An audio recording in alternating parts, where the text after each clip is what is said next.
யோசிச்சு பார்த்தா சில பேருக்கு ரப்பனா ஆத்தினா சாதாரணமா தெரியும், என்ன அந்த துவா அப்படிங்கிற மாதிரி. ஒருத்த அவனுடைய இஷ்டத்துக்கு என்ன வேணாலும் கேட்கட்டும், அது பூராமே இதுக்குள்ள இருக்கு.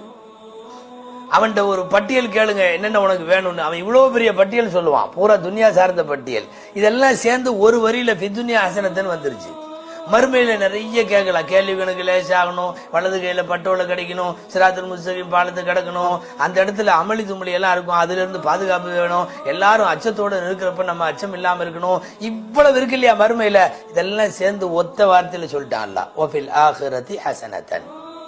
எனவே உலகத்தின் பெரும்பட்டியல், மறுமையின் பெரும்பட்டியல், இதெல்லாம் போக எந்த இடத்துக்கு போக கூடாதோ அது நரகம், அதையும் கேட்டாச்சு. அதனால் தான் சொல்லுகிறார்கள், ரப்பனா ஆத்தினா ஃபித்துன்யா ஹஸனத்தன், ஏராளமான கருத்துக்களை உள்ளடக்கி இருக்கக்கூடிய அற்புதமான வார்த்தை. இதை தாண்டி ஒரு மனுஷன் கேட்க முடியாது.